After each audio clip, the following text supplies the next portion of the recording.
अस्सलाम वालेकुम। कैसे हैं आप सब लोग? जनाब, हम सुकून ढूंढते हैं, चाहते हैं कि हमारी ज़िंदगी बहुत पुरसकून और खुशी खुशी गुजरे, मगर होता क्या है कि कोई ना कोई परेशानी आती ही रहती है और हमारी ज़िंदगी इन परेशानियों में उलझती और उनका हल तलाश करते हुए ही गुजर जाती है।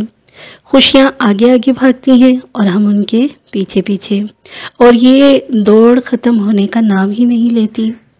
दोस्तों, मेरे दिल में ये बात आई कि हम जाने तो सही कि खुशी दरअसल होती क्या है।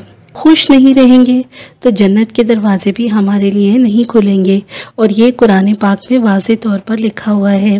खुश रहने वाले के साथ लोग खुशी से रहते हैं, और गमज़दा और तनकीद करने वाले, मुंह बसोड़ने वाले लोगों के साथ लोग खुश नहीं रहते, उनसे दूर रहना ही पसंद करते हैं। अच्छा, मैं सोचती थी कि ज़िंदगी में इस कदर मसाइल की मौजूदगी में कोई कैसे खुश रह सकता है, तो फिर इसका जवाब भी मुझे मिल ही गया।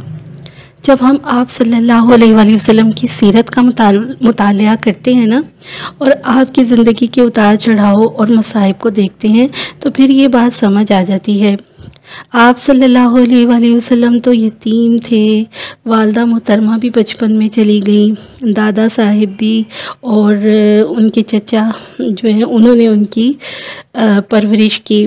आपने किस कदर मेहनत और मुशक्क़त की ज़िंदगी गुजारी, और यहाँ तक कि बहुत सारी ग़ज़वात में भी शामिल थे। जंग की हालत में भला कौन खुश रह सकता है? तसव्वुर करें ना ज़रा, किस कदर ज़हनी दबाव और टेंशन होगा। फिर माशाल्लाह हुक्मरानी भी की और खूब की। नबूवत की ज़िम्मेदारी भी आपके कंधों पर थी।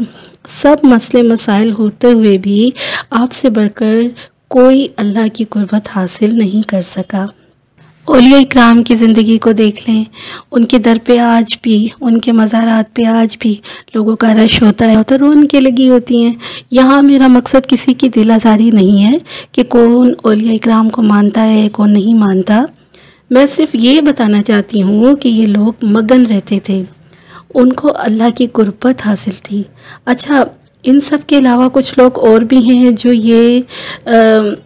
जो कि मज़े से ज़िंदगी गुजारते हैं, और वो हैं बच्चे। बच्चे भी खुश रहते हैं, ना कमाने की फ़िक्र, ना ज़माने का गम, अपने नाज नखरे उठवाते हैं और खेल कूद में फिर से मसरूफ़ हो जाते हैं।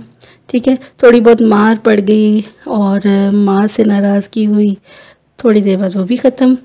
ये मासूम होते हैं, किसी का नुकसान कर बैठे तो भी सज़ा से बच जाते हैं। फिर ये सब क्या है?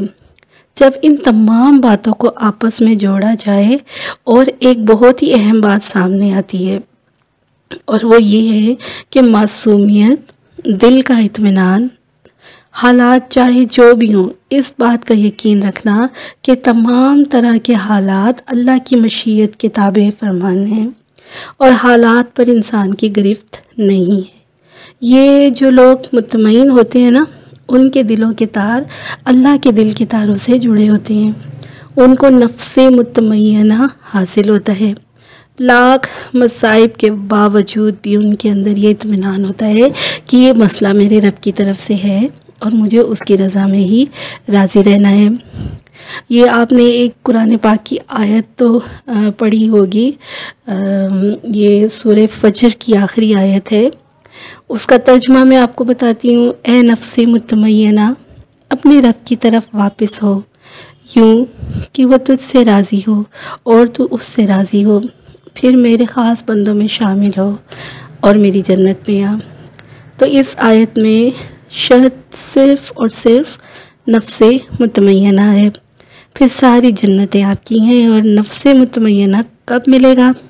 जब हमारे दिल के तार अल्लाह के दिल के तार से मिल जाएंगे। हमारा जो ज़मीर है हर अच्छाई और बुराई हमें बता रहा होता है कि ये अमल अच्छा है, इसको करने से सुकून मिलेगा, ये अमल ठीक नहीं है, इसको अगर हम करेंगे तो सुकून नहीं मिलेगा, और हम टेंशन में रहेंगे, फ़िक्र में रहेंगे। तो ये तो एक जजमेंट है जो हमारे अंदर मौजूद है। लोगों को खुश रहने की दुआ दिया करें, और इससे प्यारी दुआ क्या हो सकती है कि आप उनकी दुनिया को भी अच्छा देखना चाहते हैं और आखिरत को भी।